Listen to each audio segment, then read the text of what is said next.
warahmatullahi wabarakatuh. Waalaikumsalam warahmatullahi wabarakatuh. Alhamdulillahirabbil alamin wa bihi nasta'inu ala umuri dunya waddin. Assalatu wassalamu ala asyrofil anbiya'i wal mursalin sayyidina Muhammad wa ala alihi washabihi ajma'in. Amma ba'd.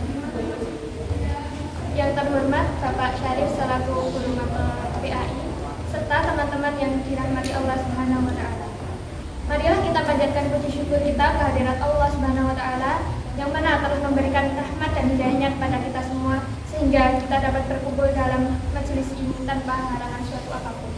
Salawat serta salam tak lupa kita aturkan kepada Nabi Agung Muhammad sallallahu alaihi wasallam yang kita nanti-nantikan syafaatnya ila dunya hadal akhirah. Amin. Allahumma amin. Sebelum itu izinkan saya untuk menyampaikan pidato saya yaitu tentang menuntut ilmu. Islam dalam tuntunannya mengajak para pengikutnya untuk menuntut ilmu, seperti yang dikatakan oleh Nabi Shallallahu Alaihi Wasallam dalam suatu hadis. Bismillahirrahmanirrahim. Talabul ilmi fardhatun ala kulli muslimin wal muslimatin. Yang artinya menuntut ilmu itu wajib bagi setiap muslim laki-laki dan muslim perempuan.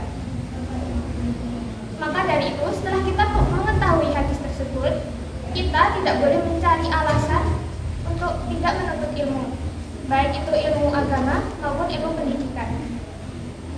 Nah, saya pernah mendengar cerita tentang dari Umar bin Khattab, yaitu banyak pemuda yang hanya duduk-duduk saja tanpa melakukan apapun.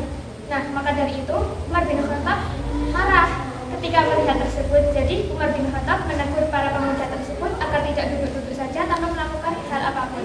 Jadi Umar bin Khattab menyuruh mereka semua untuk melakukan hal yang bermanfaat seperti menuntut ilmu atau melakukan suatu kebaikan. Nah, seperti yang dikatakan dalam istilah, tuntutlah ilmu sampai ke negeri Cina. Nah, menuntut ilmu itu bukan maksudnya dalam istilah ini bukan menuntut ilmu sampai ke negeri Cina. Maksudnya menuntut ilmu itu tidak harus di sekolah saja. Kita bisa menuntut ilmu sebanyak-banyaknya dari media lain seperti dari buku, dari HP, atau mencari informasi lainnya. Nah, kemudian kita itu juga tidak boleh malas dalam menuntut ilmu. Nah, dalam Islam itu orang yang malas itu tidak ada gunanya. Jadi, maka dari itu kita tidak boleh bermalas-malasan dalam menuntut ilmu. Orang yang malas itu dalam Islam adalah orang yang sia-sia. Na'udzubillah min dzalik. Nah, seperti yang dikatakan dalam yang sudah dijelaskan dalam Quran surat Al-Mujadalah ayat 11 yang berbunyi A'udzubillahi minasyaitonirrajim. Bismillahirrahmanirrahim. Ya ayyuhalladzina amanu idza qila lakum tafassahu fil majalisi famsahu yafsahillahu lakum wa idza qila unshuzu fanshuzu yarfa'illahu alladzina amanu minkum walladzina utul ilma darajat wallahu bima ta'maluna khabir. Yang artinya, wahai orang-orang beriman, apabila dikatakan kepadamu, berilah kelapangan di dalam majelis-majelis, maka katakanlah, niscaya Allah akan memberikan kelapangan untukmu. Dan apabila dikatakan, berdirilah kamu, maka berdirilah, niscaya Allah akan mengangkat derajat orang-orang yang beriman di antaramu dan orang-orang yang diberi ilmu beberapa derajat. Dan Allah Subhanahu wa taala Maha mengetahui terhadap apa yang kamu lakukan.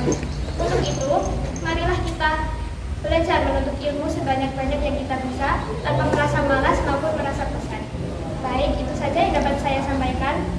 Semoga dapat bermanfaat untuk teman-teman semua dan diberkahi oleh Allah Subhanahu wa taala. Sekian dari saya akhiri. Wassalamualaikum warahmatullahi wabarakatuh.